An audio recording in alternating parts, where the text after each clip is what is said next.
Shalom, selamat pagi, salam sejahtera dan sehat bahagia untuk kita semua. Bapak Ibu Saudara-saudara yang dikasih Tuhan, kita memasuki hari yang ke-11. Di dalam masa Prapaskah ini kita akan sama-sama merenungkan kembali firman Tuhan yang kita ambil dari Matius pasal yang ke-26 ayat 31 sampai 35. Saya akan membacakannya bagi Bapak Ibu Saudara-saudara sekalian. Demikian firman Tuhan. Maka berkatalah Yesus kepada mereka, "Malam ini kamu semua akan tergoncang imanmu karena aku. Sebab ada tertulis, aku akan membunuh gembala dan kawanan domba itu akan tercerai-berai. Akan tetapi sesudah aku bangkit, aku akan mendahului kamu ke Galilea." Petrus menjawabnya, "Biarpun mereka semua tergoncang imannya karena engkau, aku sekali-kali tidak." Yesus berkata kepadanya, "Aku berkata kepadamu, sesungguhnya malam ini, sebelum ayam berkokok, engkau telah menyangkal aku 3 kali." Kata Petrus kepadanya, "Sekalipun aku harus mati bersama-sama engkau, aku tak akan menyangkal engkau." Semua murid yang lain pun berkata demikian. Demikian firman Tuhan. Bapak Ibu Saudara-saudari yang dikasih Tuhan, di dalam perikop Matius pasal yang ke-26 ayat 31-35 ini, kita akan sama-sama merenungkan firman Tuhan ini.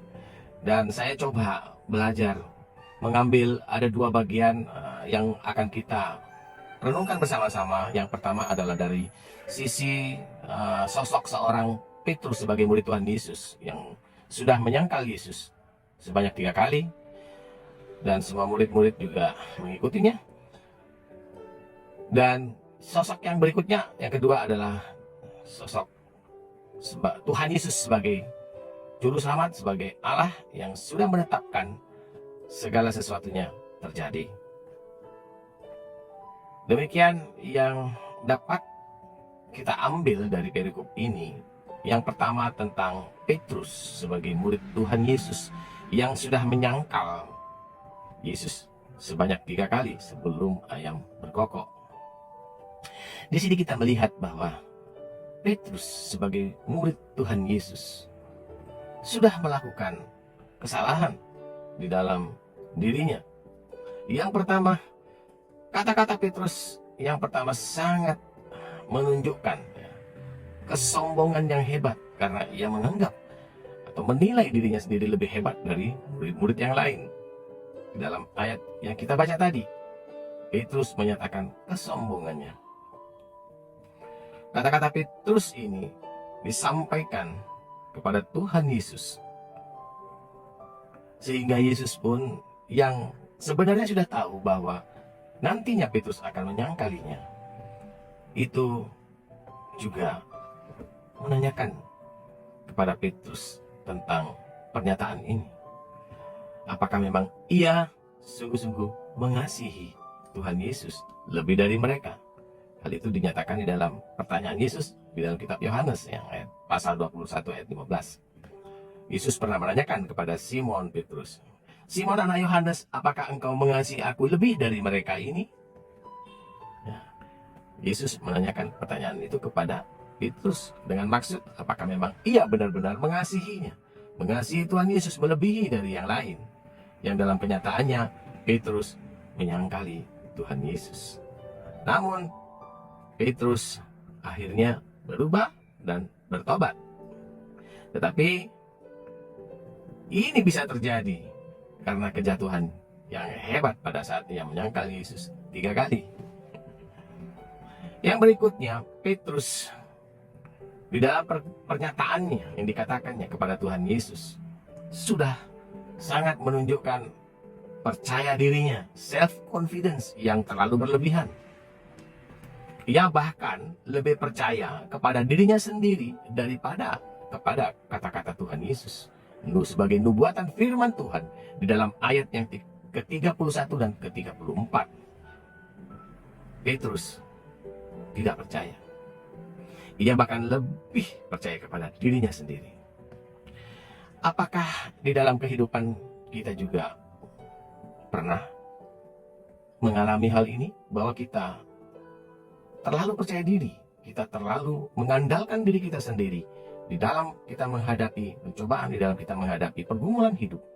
Seringkali kita terlalu percaya diri dan membuat kita juga lupa untuk kita memohon atau berdoa kepada Tuhan, memohon pertolongan Tuhan di dalam setiap pergumulan yang kita hadapi.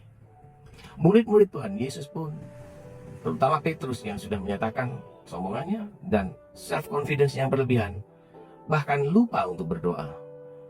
Ketika kita baca di ayat yang ke-40, ketika Yesus sudah berdoa di bukit dan kembali melihat murid-muridnya, didapatinya semua muridnya sedang tidur dan tidak berdoa, tidak berjaga-jaga.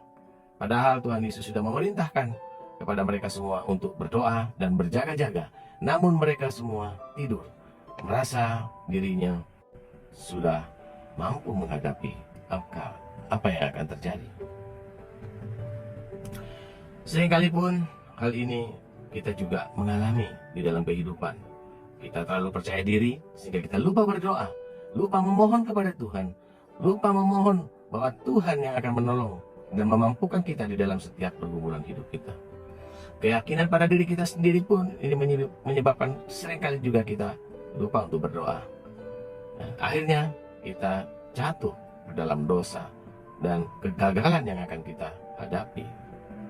Karena itu kita bukan tidak boleh percaya diri, namun di dalam kepercayaan diri hendaklah kita juga tetap terus bersandar, berdoa kepada Tuhan dan percaya kepada Tuhan bahwa semua yang kita lakukan itu ada di dalam pertolongan Tuhan, dan semua kita percaya bahwa Tuhanlah yang memampukan kita, bukan karena kekuatan kita sendiri. Jadi ada dua hal yang sudah kita dapat pelajari di dalam diri Petrus, dan kita semua juga dapat menghindari apa yang akan membuat kita jatuh di dalam dosa, di dalam kesombongan, dan juga di dalam kita terlalu berlebihan di dalam mengatasi setiap masalah ataupun pencobaan. Self-confidence yang terlalu berlebihan. Bapak, Ibu, saudara-saudari yang terkasih dalam Tuhan, kita juga melihat dari sisi sosok Tuhan Yesus Kristus sebagai Allah yang mau turun ke dunia untuk menebus dosa kita semua. Kita belajar dari sisi Tuhan Yesus juga di dalam perikop ini bahwa apa yang sudah Yesus lakukan, sekalipun dia tahu bahwa murid-muridnya ini akan tercerai-berai, sekalipun dia tahu bahwa Petrus akan menyangkalinya dan semua murid-muridnya akan meninggalkannya, tapi Yesus melakukan hal apa yang sudah ditetapkan oleh Bapaknya. Yang pertama, Yesus sangat tahu apa yang akan terjadi di hadapannya saat Yesus akan diserahkan dan disalibkan, bahwa dia akan melewati penderitaan yang begitu hebat. Dia tahu bahwa dia harus meminum cawan, menggantikan dosa-dosa kita. Yesus tahu dia akan menghadapinya. Namun ia tetap terus berjalan mengikuti perintah Bapaknya. Dia tetap setia dan mau mati di kayu salib. Itulah Tuhan kita. Yang kedua, Yesus tahu apa yang akan terjadi sesudah ia dibangkitkan. Ia akan mendahului murid-murid Tuhan Yesus itu di Galilea. Dia memandang jauh ke depan. Tuhan Yesus sebagai Allah tahu betul apa yang akan dialami, terjadi ke depannya. Yesus tahu bahwa ketika ia disalibkan mati dan ia dibangkitkan, bahwa ia akan menerima kemuliaan yang diperoleh sekalipun harus menderita. Itulah Tuhan kita. Yang ketiga, Yesus sangat tahu betul bahwa ketika ia diserahkan dan disalibkan, murid-muridnya akan lari untuk menyelamatkan diri dan meninggalkannya pada saat ia sangat membutuhkan. Tetapi Tuhan Yesus, Allah yang begitu besar, sangat mengasihi kita semua. Apa yang seperti sudah disampaikan oleh hamba Tuhan Bapak Evangelis Agus yang sudah kita renungkan kemarin, kita sama-sama merenungkan begitu besar kasih Allah kepada kita, sehingga ia mau menyerahkan nyawanya untuk kita. Yesus sangat mengasihi murid-muridnya. Walaupun murid-muridnya meninggalkannya pada saat ia membutuhkan, tetapi ia tidak marah kepada murid-muridnya. Yesus tidak mengutuki murid-muridnya. Yesus tidak menyimpan penyesalan atas mereka semua, ataupun menyebut mereka sebagai manusia yang tidak berguna. Tapi Yesus tetap memberikan pengampunan dan mengasihi mereka. Bapak, Ibu, saudara-saudara yang dikasihi Tuhan, kita sudah melihat dari dua sosok sisi yang berbeda, yaitu Petrus sebagai murid Tuhan Yesus yang sudah menyangkali Tuhan Yesus, dan dari sosok Tuhan Yesus sendiri yang mengalami penderitaan untuk mengampuni dosa kita semua. Di dalam masa prapaskah ini, hendaklah kita boleh belajar dari dua sisi ini, bahwa kita tidak boleh sombong, kita tidak boleh terlalu self-confident sehingga kita melupakan firman Tuhan, sehingga kita tidak taat kepada firman Tuhan. Biarlah di dalam masa prapaskah ini kita boleh terus merenungkan firman Tuhan, berdoa, senantiasa kita selalu menyandarkan kekuatan kita hanya di dalam Tuhan, mohon pertolongannya selalu. Karena di dalam masa-masa prapaskah pun, saya percaya dan saya yakin akan ada banyak pergumulan, akan ada banyak pencobaan yang akan kita alami. Tapi dengan komitmen kita, dengan percaya iman kita kepada Tuhan, bahwa kita akan tetap setia, tetap mengandalkan Tuhan di dalam menghadapi setiap pencobaan, dalam menghadapi setiap pergumulan, kita akan memperoleh kemenangan, kita akan memperoleh kemuliaan yang sudah disediakan Tuhan bagi kita semua. Karena itu di dalam masa prapaskah ini, jangan tinggalkan Tuhan, tetap andalkan Tuhan Yesus saja di dalam kehidupan kita, di dalam menghadapi setiap pergumulan kita, untuk kita tetap berdiri teguh sebagai anak-anaknya, sebagai umatnya yang setia, yang taat selalu kepada firman Tuhan.